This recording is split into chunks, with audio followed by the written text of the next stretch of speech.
ஹிந்தியில மே, மேனே இந்த மாதிரி 2 வேர்ட்ஸ நீங்க அடிக்கடி பார்த்துருப்பீங்க.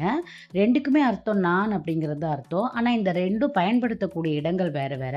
இது 2ம் எங்க பயன்படுத்தணும்னு தெரிஞ்சுச்சுன்னா, ஹிந்தி பேசுறது ரொம்ப சுலபங்க. ஆக்சுவலி மே அப்படிங்கிறது அர்த்தம் வந்து நான். அது உங்க எல்லாருக்குமே தெரியும். மே வந்து பிரசன்ட் டென்ஸ்ல நிகழ்காலத்துல ஒரு சென்டென்ஸ சொல்லும்போது நம்ம மே அப்படின்னு சொல்லி ஸ்டார்ட் பண்ணுவோம். மே வந்தா ஹூல தான் முடியணும். அது நம்ம நெறைய வீடியோல சொல்லியிருக்கோம். மே கானா காத்தா ஹூம். நான் சாப்பிடுகிறேன். மே தஃப்தர் ஜாத்தா ஹூம். நான் அலுவலகம் போகிறேன். இது 2மே சாதாரண பிரசன்ட் டென்ஸ்ல வர்ற சென்டென்சஸ். மே புஸ்தக் படுத்தா ஹூம். மேல வந்து ஹூல முடிஞ்சிருக்கு. மே வித்யாலய் ஜாத்தா ஹூம். நான் பள்ளிக்கூடம் போகிறேன். இது 2மே மேல வந்து ஹூல முடிஞ்சிருக்கு. சாதாரண பிரசன்ட் டென்ஸ். ஸோ இந்த மேனே எப்போ வரும் அப்படின்னா, ஏற்கனவே நடந்து முடிந்த ஒரு செயலை நம்ம சொல்லும்போது, நம்ம செஞ்சதா சொல்லும்போது நம்ம மேனே அப்படிங்கிறது யூஸ் பண்றோம். மேனே கானா காயா. நான் சாப்பிட்டேன். இந்த இடத்துல நான் சாப்பிட்டு முடிச்சுட்டேன் அப்படின்னு அர்த்தம். மேனே வீடியோ பனாயா.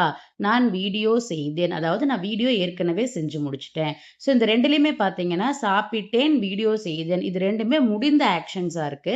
அதனால நம்ம இங்க மேனே யூஸ் பண்றோம். ஸோ மேனே வந்து பாஸ்ட் டென்ஸ்க்காக நம்ம யூஸ் பண்றோம். மேனே பானி பியா. நான் தண்ணீர் குடித்தேன். மேனே அங்கிரேசி சீகி. நான் ஆங்கிலம் கற்றுக்கொண்டேன். ஸோ இங்க ஒரு செக்லிஸ்ட் பாருங்க. நான் மாம்பழம் சாப்பிட்டேன். ஏற்கனவே நடந்து முடிஞ்சது. ஸோ மே ஆம் காயா அப்படிங்கிறது தப்பு.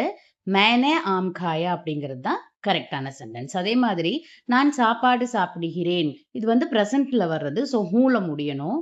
ஸோ மே கானா காயா அப்படிங்கிறது தப்பு. மே கானா காத்தா ஹூ அப்படிங்கிறது தான் கரெக்ட்.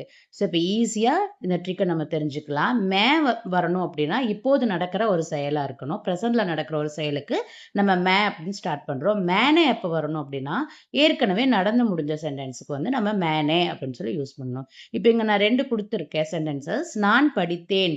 டேஷ் படா. நான் விளையாடுகிறேன். டேஷ் கேல்தா ஹூம். ஸோ இந்த 2 பிளாங்க்ஸ்லயும் மே வருமா மேனே வருமா அப்படின்னு கமெண்ட் பண்ணுங்க.